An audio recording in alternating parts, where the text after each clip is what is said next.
খুবেই দুৰ্ভাগ্যজনক ঘটনা। আমাৰ দেশৰ আমাৰ ৰাজ্যৰ সাধাৰণ মানুহক আজি চৰকাৰে ৰেচন কাৰ্ডখন পৰ্যন্ত দিব পৰা নাই। আনফালে তেওঁলোকে বিৰাট হিতাধিকাৰী সৃষ্টি কৰাৰ গৰ্ব কৰে।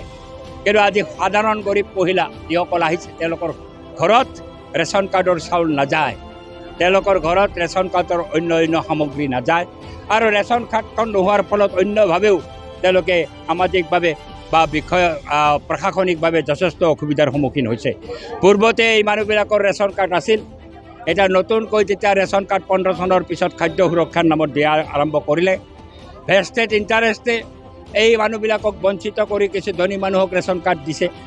দিয়াৰ ফলতো আজি তেওঁলোক বঞ্চিত হৈছে আৰু বঞ্চনা আছে কাৰণে তেওঁলোকে ওলাই আহিছে।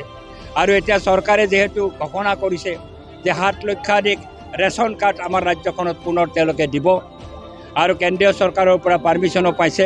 এটা বিভাগীয় নিৰ্দেশটো অহাতে হয়তো অলপ দেৰি হৈছে, কিন্তু আমি আগতীয়াভাৱেই আমাৰ অঞ্চলৰ সৰবুক সমষ্টিৰ কালপানীক কেন্দ্ৰ কৰি পেলাই একেবাৰে গামাৰিগুৰি জেংৰেংপাৰা হৈ পেলাই নাৰায়ণগুৰিলৈকে, নাৰায়ণগুৰি বীজপানী, এই গোটেই অঞ্চলটোৰ আজি কৃষক মহিলা এই ৰেচন কাৰ্ডৰ দাবীত ওলাই আহিছে।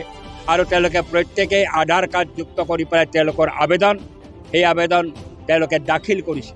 আৰু আমি নিশ্চয় আশা কৰিম যে বিভাগে গাঁও হিচাপে এইবিলাক স্কুটিনি কৰি আজি যেতিয়া চৰকাৰে ঘোষণা কৰাৰ লগে লগে তেওঁলোকক যাতে সহজে ৰেচন কাৰ্ড দিব পাৰে তাৰ ব্যৱস্থা গ্ৰহণ কৰিব।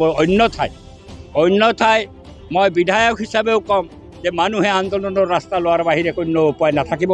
কাৰণ আমাৰ ৰাজ্যখনত যিখন চৰকাৰ চলি আছে, এই চৰকাৰখনে মুখত বহুত কথা কয়, কিন্তু কাৰ্যত কামবিলাক সেইদৰে নকৰে। আৰু তাৰ বাধা দিয়াৰ এটাই ৰাস্তা আছে, আন্দোলনৰ ৰাস্তা।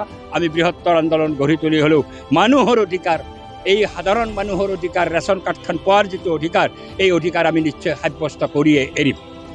এতিয়াতো মোৰ দেন 1000 হিতাধিকাৰী আমি আজি দাখিল কৰিলোঁ। দৰখাস্ত 1000ৰ বেছি আমি দৰখাস্ত দাখিল কৰিছোঁ। গাঁৱটো এখন দুখন নহয়, তো একেবাৰে নাৰায়ণগুৰিৰ পৰা আৰম্ভ কৰি বীজপানী হৈ পেলাই, চোনবাৰী হৈ পেলাই, কালপানীৰ পৰা জেংৰেংপাৰা হৈ পেলাই একেবাৰে হতাপাৰালৈকে এই বিশাল অঞ্চলটো যিটো BTAD অঞ্চল পৰে, হতাপাৰাখন BTAD নপৰে।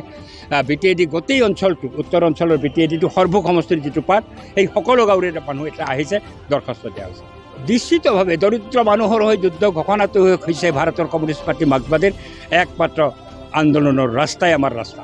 কাৰণ গৰীব মানুহৰ হকে যদি আমি মাত নামাতোঁ, তেওঁলোকৰ হতে কাৰণে যদি যুঁজ নকৰোঁ, আনেতো নকৰে যুঁজ।